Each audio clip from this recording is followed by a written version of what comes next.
নমস্কার, কেমন আছেন সবাই? আশা করি সকলে খুব ভালো আছেন। আপনারা তো আগের ভিডিওতে দেখেইছেন বাড়িটা আমার কেমন সেজে উঠেছে। জানেন তো, বছরের এই একটা দিন মনটা আনন্দে ভরে ওঠে, যেন পুরনো অনেক স্মৃতি খুঁজে পাই। চারদিক ঝলমলে আলোময়, কি সুন্দর, তাই না? গুড ইভিনিং সকলকে। আজ আপনাদের দেখাবো আমার বাড়ির লক্ষ্মী পুজো কেমন হয়।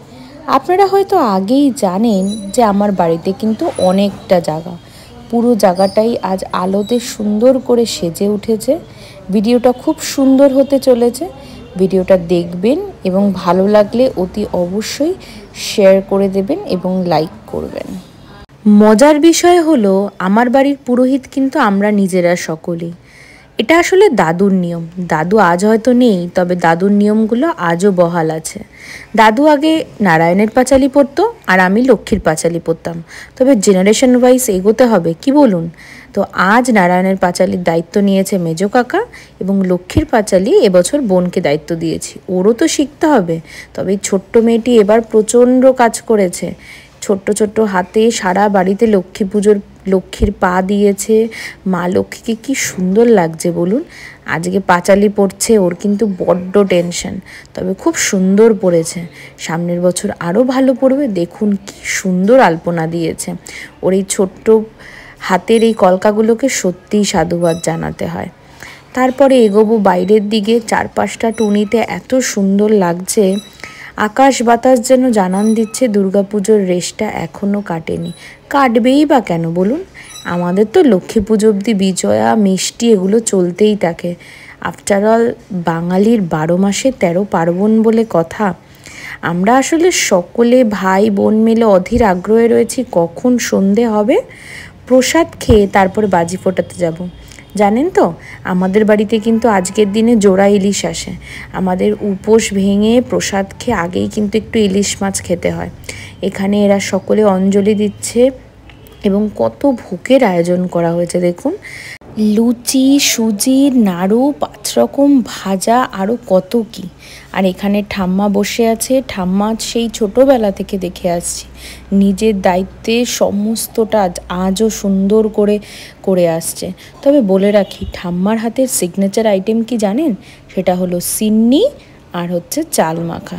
জানেন, অনেকের বাড়ি খেয়েছি, তবে ঠাম্মার এই টেস্টকে কেউ বিট করতে পারেনি। আগেকার দিনের মানুষের হাতে জাদু আছে, কি বলেন? ভাই এখানে একটু মিচকি করে হাসলো। বোন কিন্তু খুব মন দিয়ে পাঁচালি পড়ছে।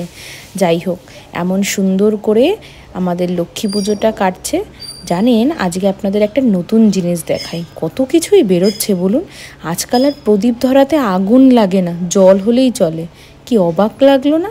দেখুন তবে এই প্রদীপের আগুনগুলো দেখে সত্যি মনে হলো একটাও কিন্তু সত্যি নয়। প্রত্যেকটা প্রদীপের মধ্যে একটু করে জল দিতে হয়েছে আর প্রদীপগুলো এরকম জ্বলে ওঠে। আবার জল ফেলে দিলে অটোমেটিক প্রদীপ বন্ধ হয়ে যায়। কত নতুনত্ব বলুন চারিদিকে। পুজোর দিন সন্ধেবেলাটা কি ভালো লাগছে না? অপূর্ব লাগছে। চারপাশটা যেন পুরো মায়াবী পরিবেশ মনে হচ্ছে। এত সুন্দর বাড়ির পরিবেশ রেখে কোথায় যাব বলুন তো? আমরা কিন্তু সকলে এবার অপেক্ষা করছি একটু ঠাম্মা প্রসাদ দেবে, তারপরেই আমরা বাজি ফোটাবো। যদিও বাজির ক্লিপটা করা হয়নি, কারণ সকলে আমরা মজা করে বাজি ফুটিয়েছি। কে আর ক্যামেরা করবে বলুন? এখানে আমি আর ভাই একটু ভিডিও করছি, একটু ঢং ঢং করে নিলাম। করার পর তারপরে ঠাম্মা ডাক দিল এবং ঠাম্মার হাতের এই সেই অধীর আগ্রহে সিন্নির জন্য ওয়েট করে যাচ্ছি। জানেন তো, মানুষটা কিন্তু পুরো বেঁকে গেছে প্রায়। কোমরের 13 নম্বর হাড়টা ভাঙা, কিন্তু তাও সেই ভাঙা কোমর নিয়ে আজও সকলের জন্য কাজ করে যাচ্ছে। ঠাম্মা এবার ঠাকুর ঘরের পর্দাটা খুলে দিল। এবার আমরা প্রসাদ খাবো সকলে।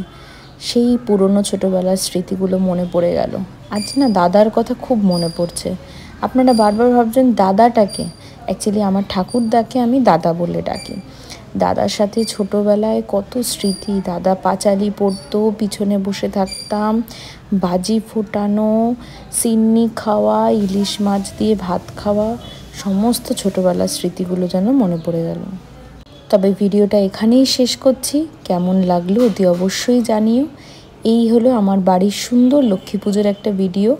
দেখা হবে নতুন একটা ভিডিওতে। ততক্ষণ অবধি সকলে সুস্থ থাকবেন, ভালো থাকবেন, নিজের খেয়াল রাখবেন। দেখা হচ্ছে নতুন একটা ভিডিওতে।